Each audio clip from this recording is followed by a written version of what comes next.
नमस्कार, Byju's exam prep channel में आपका एक बार फिर से स्वागत करता हूं।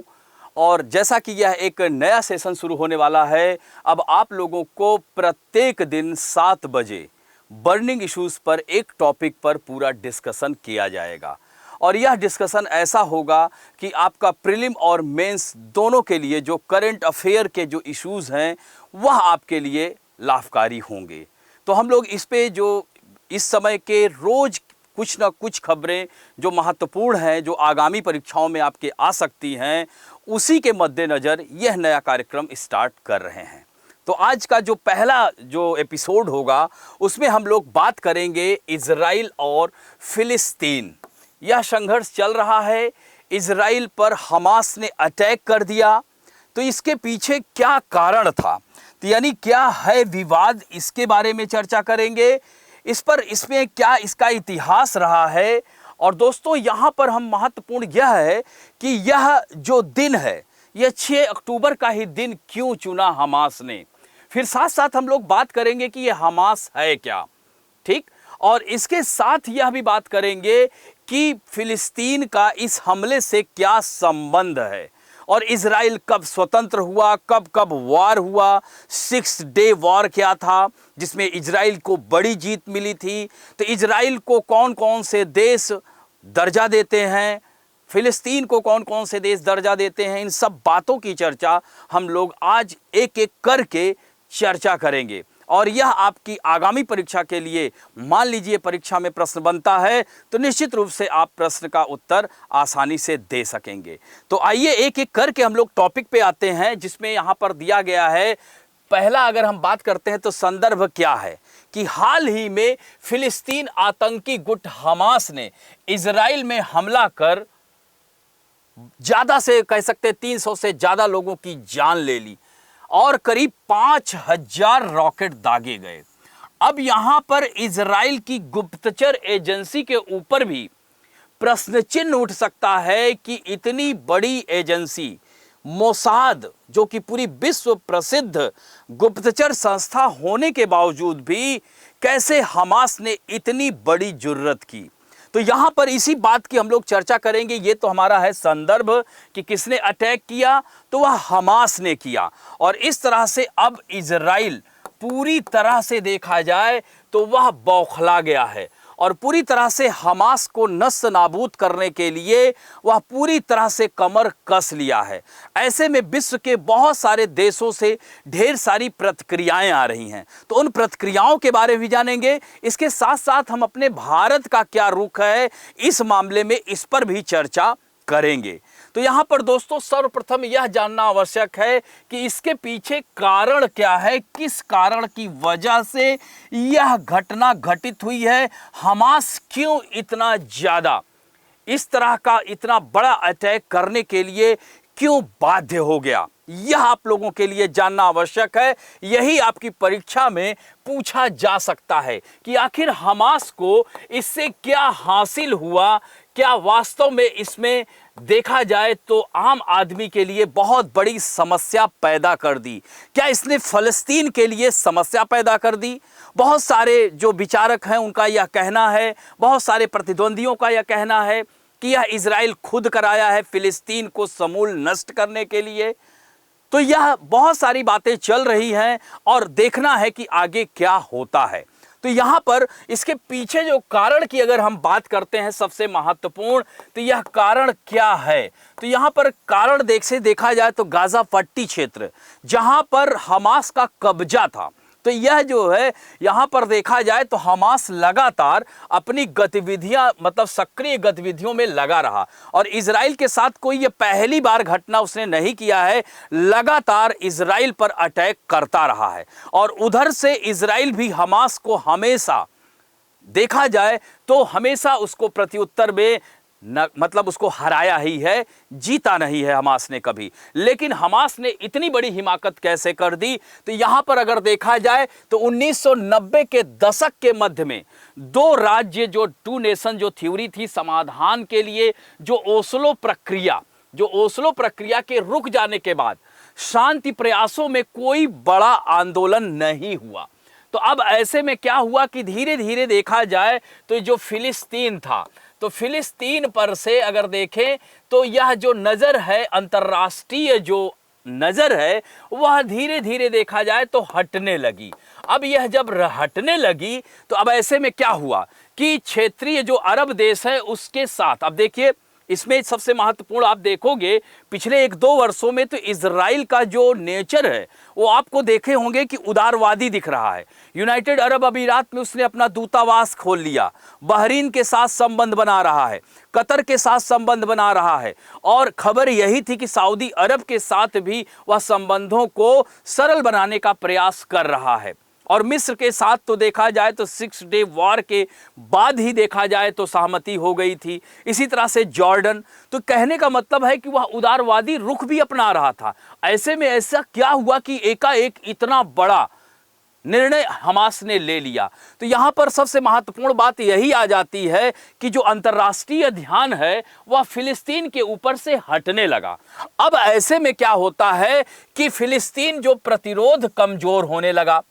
अब ऐसे में इजराइल ने अपनी जो यथास्थितिवादी दृष्टिकोण अपनाया और बिना किसी कब्जे के, अब देखिए बिना किसी समझौते के, कोई भी समझौता नहीं, धीरे धीरे वह कब्जा करता चला गया। अब यह जो कर रहा था इसकी वजह से हमास में असंतोष जारी होने लगा।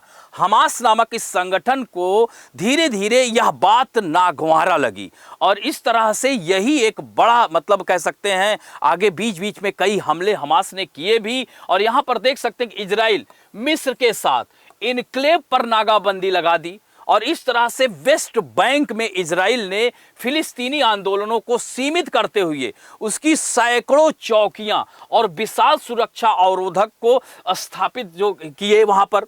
तो अब ये देख रहे हैं कि धीरे धीरे इजराइल अपनी बस्तियों को बढ़ाते चला गया और इस पर नजर अंतर्राष्ट्रीय जैसे यूएनओ है और भी संगठन है उसकी नज़र इस पे पड़ ही नहीं रही है। और दूसरा एक सबसे महत्वपूर्ण बात बता दे कि इजराइल के ऊपर जो हाथ है वह पश्चिम देशों का है, अमेरिका, यूरोप कंट्री का सहयोग हमेशा रहा है। तब अब यहाँ पर अभी मैं चर्चा करूँगा 6 डे वॉर की, तो इससे काफ़ी कुछ क्लियर आपका हो जाएगा। तो यहाँ पर आप देख सकते हैं कि इजराइल एक सुरक्षा व्यवस्था बनाने में इन सब क्षेत्रों में, वेस्ट बैंक के क्षेत्रों में कामयाब हो गया। तो इस तरह से बल, चौकियाँ, बस्तियाँ यह बसाने लगा, जिसकी वजह से हमास को यह पूरी तरह से देखा जाए तो उसने यह जिद उसकी थी कि हम इस तरह का कार्य करने नहीं देंगे और यही कारण हुआ कि हमास ने अटैक कर दिया। तो दोस्तों यहाँ पर आपके लिए जानना आवश्यक है कि ये हमास है क्या। तो हमास के बारे में अगर देखा जाए तो यह एक आतंकी समूह है, फिलिस्तीनी आतंकी समूह, जिसकी स्थापना 1987 में पहले फिलिस्तीन इंतेफादा, ये ध्यान रखेंगे, ये वर्ड ध्यान रखेंगे, इंतेफादा या विद्रोह के दौरान हुई थी। यानी इंतेफादा का मतलब ही है यहाँ पर विद्रोह। इसका मकसद है कि फिलिस्तीन में इस्लामिक राज्य स्थापित करना। किसका? हमास का पूरा मकसद यही है कि इस्लामिक राष्ट्र को बनाना। ठीक, तो यह बहुत ही महत्वपूर्ण है। इस्लामिक राष्ट्र के लिए यह हमास लड़ रहा है। और आपको बता दें कि विद्रोही समूह की जो स्थापना है शेख अहमद, ये आपके पीटी के पॉइंट ऑफ व्यू से इंपॉर्टेंट है, शेख अहमद यासीन ने की थी। और 12 साल की उम्र से व्हील चेयर पर रहने वाले अहमद यासीन ने 1987 में इजराइल के खिलाफ पहले इंतफादा का ऐलान किया। तो दोस्तों यह शब्द भी आपसे, चूंकि स्टेट सर्विसेज में सीधे सीधे पूछ लेता है कि इंतफादा का अर्थ क्या है, तो इंतफादा का मतलब ही होता है बगावत। ठीक, तो यहां पर ध्यान रखिएगा, इंतफादा का अर्थ क्या है? बगावत करना या विद्रोह करना। तो यह 1987 से ही एक तरह से देखा जाए तो इस फिलिस्तीनी चरमपंथी समूह को किसका समर्थन प्राप्त है, यह भी आपके पीटी के लिए महत्वपूर्ण है। ईरान का समर्थन प्राप्त है, हिजबुल्लाह का समर्थन प्राप्त है। और दोस्तों 2006 में आखिरी बार फिलिस्तीनी संसदीय चुनाव में हमास ने जीत हासिल की और इस तरह से गाजा पर हमास का कब्जा हो गया। तो यह जो है धीरे धीरे गाजा पर हमास कब्जा करके इन इजराइल के खिलाफ वह लगातार लामबंदी करता रहा, जिसका कारण है यह हुआ। तो यहां पर देख सकते हैं कि हमास ने 1990 के दशक के मध्य में इजराइल और पीएलओ द्वारा बातचीत के बाद किए गए ओस्लो शांति समझौते का हिंसक विरोध किया। और दोस्तों, हमास के पास एक सशस्त्र विंग है जिसका नाम इज अल दीन अल कसम ब्रिगेड है। यह भी आपके पीटी के पॉइंट ऑफ व्यू से बहुत ही one of the most important यह पॉइंट है, इसे ध्यान रखिएगा। ध्यान रखेंगे तो इस तरह से यह हमास है। और यहां पर अगर अब हम लोग चर्चा करते हैं कि हमास ने 6 अक्टूबर 2023 का ही दिन क्यों चुना, यह आपके लिए बहुत महत्वपूर्ण हो जाता है। तो दोस्तों, आपको हम बता दें कि यहूदी, क्योंकि इजराइल में क्या है, यहूदियों का शासन है, तो यहूदियों का सबसे पवित्र त्योहार जिसे योम किप्पुर कहते हैं, यह बहुत इंपॉर्टेंट है आपके पीटी के लिए, ध्यान रखिएगा। योम किप्पुर पर्व किस धर्म का लोग मनाता है, तो यह होगा इजराइल में यहूदी लोग मनाते हैं। तो योम किप्पुर युद्ध भी हुआ था, याद रखिएगा, 6 अक्टूबर 1973 को, ठीक है, यह युद्ध हुआ था। और उस युद्ध की 50वीं वर्षगांठ, चूंकि इस युद्ध में देखा जाए तो इजराइल को जीत हासिल हुई थी, क्योंकि अरब देशों के गठबंधन ने इजराइल के कब्जे वाले क्षेत्र में हमले किए थे। इसकी वजह से योम किप्पुर युद्ध छिड़ गया था, कब, 6 अक्टूबर 1973 को। तो इस हमले का यहां पर देख सकते हैं विरोध किया। और इस तरह से आप देख सकते हैं कि 6 अक्टूबर को ही योम किप्पुर पर्व भी मनाया जाता है, इजराइल खुशी मनाते थे। और इस बार भी 50वीं वर्षगांठ मना रहे थे योम किप्पुर का जो है युद्ध की भी। तो इस तरह से दोनों, और इनका त्योहार भी चल रहा था, जैसे अपने यहाँ दीपावली का त्योहार अभी आने वाला है, तो इसी तरह से इस तरह का पर्व यहूदी लोग मनाता है। और उसी के प्रत्युत्तर में यह जो घटना 50 साल बाद 6 अक्टूबर 2023 को गाजा के हमास गुट ने, अब ये आपके पीटी के लिए इंपॉर्टेंट है, ध्यान रखिएगा, ऑपरेशन अल अक्सा फ्लड, ये ध्यान रखिएगा, अल अक्सा मस्जिद है, तो इस तरह से शुरू करने का ऐलान किया। इजराइल पर 5000 से ज्यादा रॉकेट बरसाने शुरू कर दिए, किसने, हमास ने। तो यह देख सकते हैं कि यह महत्वपूर्ण हो गया कि कौन है। और देख सकते हैं कि अरब और इजराइल देशों को इजराइल के खिलाफ लड़ाई में शामिल होने का न्योता भी दे दिया है हमास ने। और हमास इजराइल पर फिलिस्तीनी जमीन पर अवैध कब्जे का आरोप लगाता रहा है। तो इसी वजह से यह कारण, आपको कारण भी बताया। और सबसे महत्वपूर्ण कारण क्या है कि 6 अक्टूबर क्यों चुना, तो इस वजह से। तब ऐसे में पूरा विश्व इसलिए हतप्रभ है कि भाई इजराइल की गुप्तचर संस्था क्या कर रही थी। तब यहां पर देखिए, आपके लिए पीटी के लिए यहां पर 2 बिंदु हैं। ध्यान रखेंगे कि इजराइल के अंदर, यानी इजराइल में खुफिया कमान जो देश के भीतर करती है, उसका नाम है शिन बेट। ध्यान रखेंगे, शिन बेट, ये पीटी में आ सकता है। और दूसरी जो देश के बाहर खुफिया तंत्र करता है काम, उसका नाम है मोसाद। ठीक, तो यह दोनों पॉइंट इसे याद रखेंगे। और इस तरह से इस एजेंसी का कह सकते हैं कि इसके जासूस एजेंट सीरिया, लेबनान से लेकर फिलिस्तीन चरमपंथी गुटों के भीतर तक फैले हैं। और ऐसे में यह अटैक कैसे हो गया, तो यह बहुत ही बड़ा, मतलब अंतर्राष्ट्रीय स्तर पर लोगों को यह हो रहा था कि इजराइल, तो यही कारण है कि इजराइल के ऊपर यह आरोप लग रहा है, एक गुट के द्वारा यह कहा जा रहा है कि यह जो घटना है इजराइल ने स्वयं कराई है। हालांकि ऐसा कोई नहीं कर सकता कि अपने देश पर इतना बड़ा अटैक करवाएगा। तो यहां पर देख सकते हैं चूंकि इजराइल जिस तरह से बौखलाया हुआ है। तो दोस्तों, यहां पर फिलिस्तीन क्या है यह भी थोड़ा सा जानना जरूरी है। ये देख सकते हैं ना, वेस्ट बैंक क्षेत्र है, यरूशलेम, यही सबसे पवित्र जगह मानी जाती है। और दोस्तों, आपको बता दें कि इस्लामिक धर्म में भी यह सबसे पवित्र जगह मक्का मदीना के बाद तीसरी यही सबसे पवित्र स्थल माना जाता है। और यही कारण है, इस लड़ाई की जड़ है, सबसे बड़ा कारण यही है। और दोस्तों, फिलिस्तीन का अस्तित्व रोमन काल से ही रहा है। ठीक, रोमन काल से ही रहा है। और इसमें कहीं ना कहीं देखा जाए, जैसे आज हम लोगों के यहाँ लड़ाइयाँ भारत पाकिस्तान के बीच जो विवाद होता रहता है पाक ऑक्युपाइड कश्मीर को लेकर के, उसी तरह से यहाँ पर भी देखा जाए तो यह ब्रिटिश आधिपत्य भी यहाँ भी रहा है। जिसकी वजह से यह समस्या इन दोनों क्षेत्रों के बीच हो रही है। तो इस तरह से 1948 में इजराइल ने खुद को एक स्वतंत्र राष्ट्र घोषित कर दिया, लेकिन इस बात को उस क्षेत्र के लोग इजराइल के अस्तित्व को हमेशा से नकारते रहे हैं। तो फलस्तीन लोग वेस्ट बैंक से लेकर गजा और पूर्व यरूशलेम के एक ही शब्द फलस्तीन, यानी ये देख रहे हैं वेस्ट बैंक के और ये गजा, तो ये शब्द को एक ही शब्द यूज करते हैं फलस्तीन। लेकिन इजराइल ने 1948 में अपनी स्वतंत्रता की घोषणा की, जिसके कारण क्या हुआ, अरब इजराइल युद्ध हुआ और इसमें अरब देशों के जो देश थे इसमें यह जो है शामिल हुए और इस तरह से 1948 का अरब इजराइल युद्ध, फिर 1967 का 6 डे वॉर।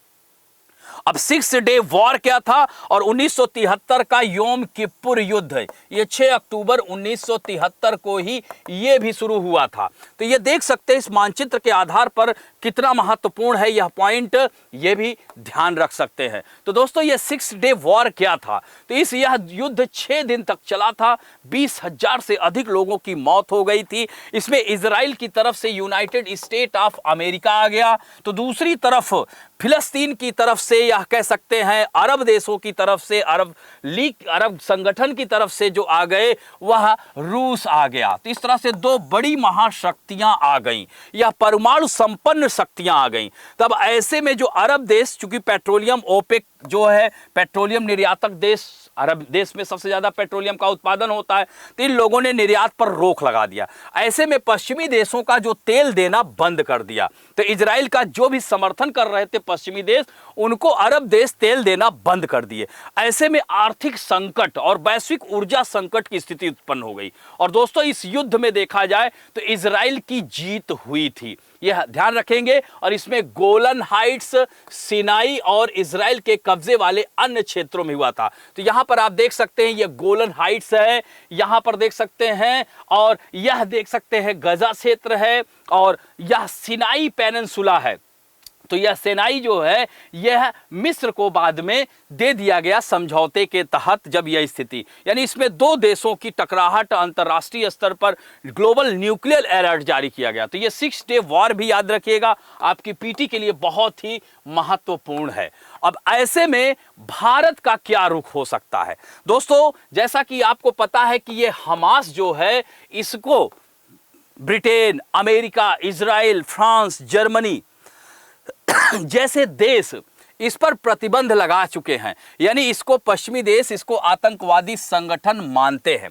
लेकिन भारत ने हमास को आतंकवादी संगठन नहीं घोषित किया है, ध्यान रखिएगा इस बात को, क्योंकि यहां पर भारत को थोड़ा संतुलन स्थापित करना पड़ेगा। हालांकि भारतीय प्रधानमंत्री ने इस तरह से देखा जाए तो एक नया मोड़ दे दिया है, विदेश नीति को एक नया आयाम दे दिया है, क्योंकि उन्होंने सीधे कहा कि हमास जो है आतंकवादी संगठन है और उसने हमला किया है, ऐसे में हमारा देश इजराइल के साथ है। हालांकि यह कहना फिलिस्तीन के साथ, चूंकि भारत तो हमेशा फिलिस्तीन इजराइल दोनों में संतुलन स्थापित करता रहा है, लेकिन वर्तमान परिदृश्य में देखा जाए तो इजराइल की ओर भारत का झुकाव ज्यादा रहा है। इसी को देखते हुए भारतीय प्रधानमंत्री का यह कहना कि वह इजराइल के साथ हैं, ऐसे में थोड़ा सा अन्य जगत हैरान है कि कैसे भारत ने इस तरह कह दिया।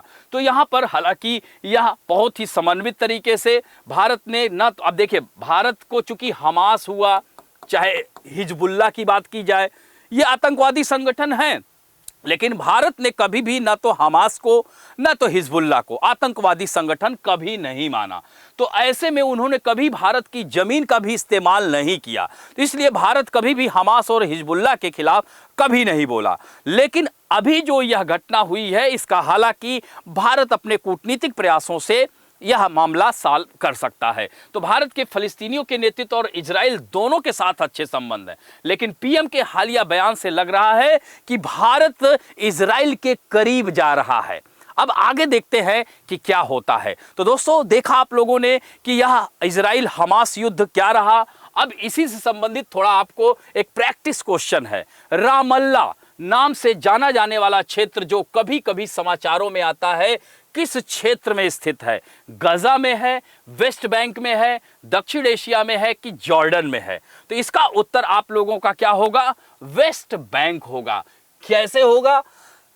यहाँ पर हम लोग देख सकते हैं ये वेस्ट बैंक है, ये रामल्ला क्षेत्र है। तो आए दिन यह चर्चा में बना रहता है। ये जेरूशलम है, इसकी मैपिंग भी कर लीजिएगा आप लोग। इधर देख सकते हैं गोलन हाइट्स है, सी ऑफ गैलीली है, ये भी ध्यान रखिएगा। यह डेड सी है, मृत सागर है। ये देख सकते हैं 1949 की ग्रीन लाइन क्या है, इसे भी ध्यान रखेंगे। 1950 की आर्मिस्टाइस लाइन क्या है, इसे भी ध्यान रखेंगे। ये गाजा स्ट्रिप कहते हैं, इधर इजिप्ट है, तो इसे भी आप लोग मैपिंग भी देखिएगा। और देख सकते हैं ना जॉर्डन स्पर्श करता है, इसकी राजधानी अम्मान भी है। इधर मेडिटेरियन सागर है, ये तेल अवीव है। ये सब बहुत महत्वपूर्ण शहर हैं, ध्यान रखेंगे। तो इसे जो है महत्वपूर्ण हो जाता है आपका।